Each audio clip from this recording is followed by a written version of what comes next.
I left Uganda due to my sexuality. It is due to the fact that in my country, the culture, the norms and the laws don't support my sexuality. So that is the reason as to why I left Uganda. Like growing up, I grew up from an extended family with just a lot of girls. We had like only 2 boys, but with a lot of girls. I grew up with my cousins. So growing up, I grew up like playing with my cousins, and we liked the fact of playing like these things of mommy and daddy, stuff like that. And I always wanted to play as the guy in those. So I grew up like having that thing in me that I'm a man, or I like to be a man, or I like to be a dad, like that. So we used to do different stuff. Like we used to see on TV. We used to do different stuff we used to see on TV. Like, let's say when you're little kids, but you're kissing your fellow girls, like that. Yes, and in my culture, they don't support that. So when I grew up, and during my school times, it's unfortunately that I went to single schools. So when I went to single schools, I met girls who were like me, like who are lesbians too. Yeah, we went into that dating, but while hiding, because it's not allowed in my country. Yeah. So during school times, I had like a few partners I could be with, I could date for some time. But then after school, in my culture, when you grow up, you have to get married. When you grow up, you have to get married. So when I reached like in my 20s, my parents wanted to find a man for me. And me, I didn't want to get married to anyone because I knew what I am. So I didn't want to get married to anyone. And I couldn't tell my parents because it's not so easy to disclose. Like in my culture, it's not so easy to disclose to your parents that I'm like this, like to open up. There is no one you can open up to. So they are organizing me to get married to a certain rich man. I grew up from a poor family. And so getting a rich man to marry your daughter, that means you're going to get money. So they are giving me out because they are expecting a lot from that man. So, and I didn't want to get married to that person because I knew what I was. So at some point when they are organizing like a different function for me to get married to that man. But my young sister, unfortunately, alerted me about it and told me, hey, I didn't know you're going to get married. Mom told me they are organizing a function for you. You're going to get married to a certain man. I was like, I'm going to get married. I didn't know about that. I didn't know that they are organizing something for me. So time came, they brought in that man who wanted to marry me. And they are forcing me like to get married to him. So during the day of the function, I hid away. They organized everything, but me, I hid away. So it was a shame to my family, to my sisters, like my aunties. But when I came back, I explained to my mom, I was like, I wasn't ready. It's not the right time, like to do this. I'm not ready for this. So they're like, they brought in that man again, and they wanted me like maybe to first get used to him, have a conversation with him, maybe be confident with him. You never know, like maybe we can connect.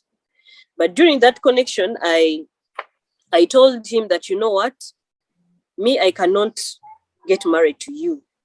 I don't have feelings for men. I have feelings for fellow women. I don't have feelings for men. I cannot get married to you. So when I told him about that, he was so shocked.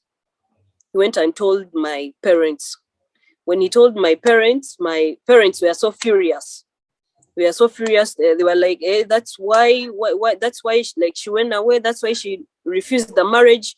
We didn't know that she was like that. This is a shame. She's shaming us." And my mom is a renowned like church lady in the society. So she's shaming us. Like maybe something happened to her. Let's take her for prayers and something like that. So they wanted me maybe to take me and pray for me. I was like, Mom, no, this is what I am. I'm not going to change. You can't change my feelings. You can't change what I like.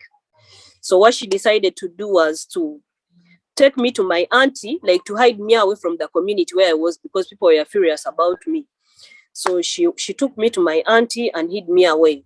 Told my auntie about me that, you know what, there's something not right with her. We are telling her about getting married and she's saying she's a lesbian, like she doesn't like fellow men. So we don't know, maybe it's a demon into her or something like that. So they hid me away to my auntie. When they told about my auntie was like, I'm going to fix that, because in my culture, it's the aunties that like talk to the girls before they get married. It is the aunties to us before we get married. So my auntie was like, I'm going to fix her. I'm going to talk to her. Maybe there's something that is disturbing her. So when I went to my auntie, what my auntie decided to do was to get me like different men to come and sleep on me, that maybe they can change me. They can change me. She was like forcing men to sleep on me, that maybe if they do sleep on me, they can change my sexuality. Maybe I can start like falling in love with them. Maybe I can acquire that feeling of loving a fellow man. So in that process, there came, because they were just like sleeping on me without my consent, because I didn't feel them, I didn't like them. But this was just like forced sex. So in that process, I got pregnant. In that process, I didn't know who it was, because these were different men I didn't know about. She could sneak them into the house like in the night and sneak them into my room, that she's changing my feelings. For what? For ladies. So during that time, I got pregnant. Yes, I hated myself by then. I wanted like to commit suicide. I felt like I didn't like myself or like my body anymore. So what she did, because she was seeing me, I was so depressed, like I was stressed. I didn't want to eat. I didn't want anything, because this was something which was forced. So I didn't want anything. I even felt like it was the end of me. So what she did, like at around 8 months, she was saying that I was like, she was suspecting that I may do anything to myself. I might kill myself or anything, because I was locked up for the entire time. I was locked up from the first month until 8 months, when I'm locked up in the house. And my mom knew about it, but she was like, if it is something that can change her, let her be. Maybe if she has a baby, something might change or something like that, let it be. So it reached an extent, like at around 7 months and a half, they took me to the hospital, because I was almost going to die. They took me to the hospital and they removed the baby, because I couldn't carry him anymore. According to the way I wasn't eating, there was nothing. So they took me to the hospital and removed the baby. When they removed the baby, they kept him, because it's been like 6 years. I've never like seen him again.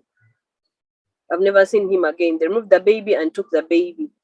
So after that, they took me home. Like they treated me very well. They kept the baby in the hospital for some time.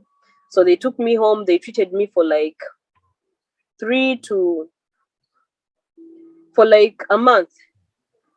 So when they treated me, I was like healing. When I was healing, I knew that the same thing is going to happen to me again. I knew the same thing is going to happen to me again, that they are going to do the same thing to me. Because now after that, my mom was requesting for me that you bring her back. Maybe she has changed, or maybe we can do anything about her. Maybe this time around we can talk her through, something like that. So it's then that I ran away from home.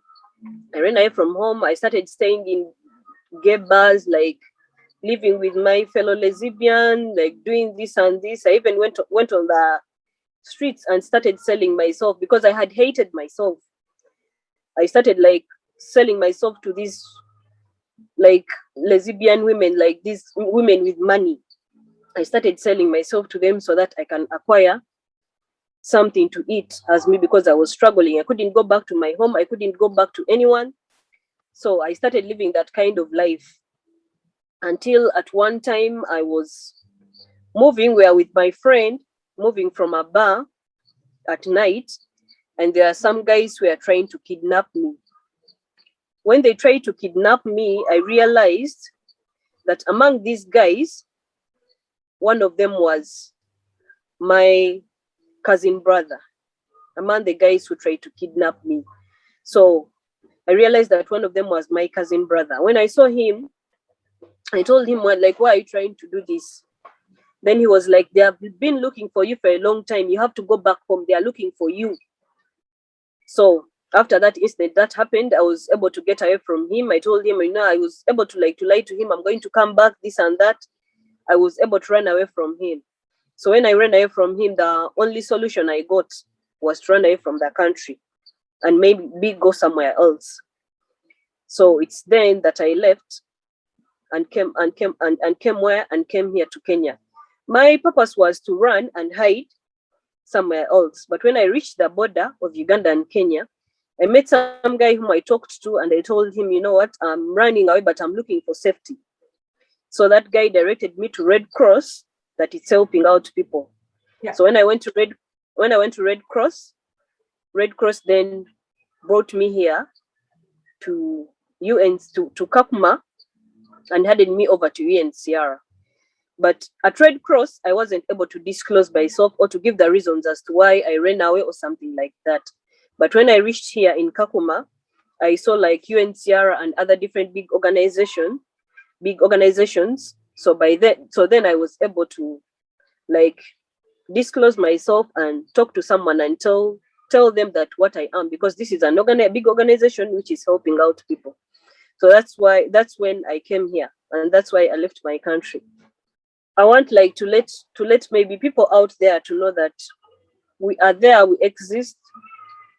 Yes, and like we've passed through different situations, like to be here, because it's not easy to be here.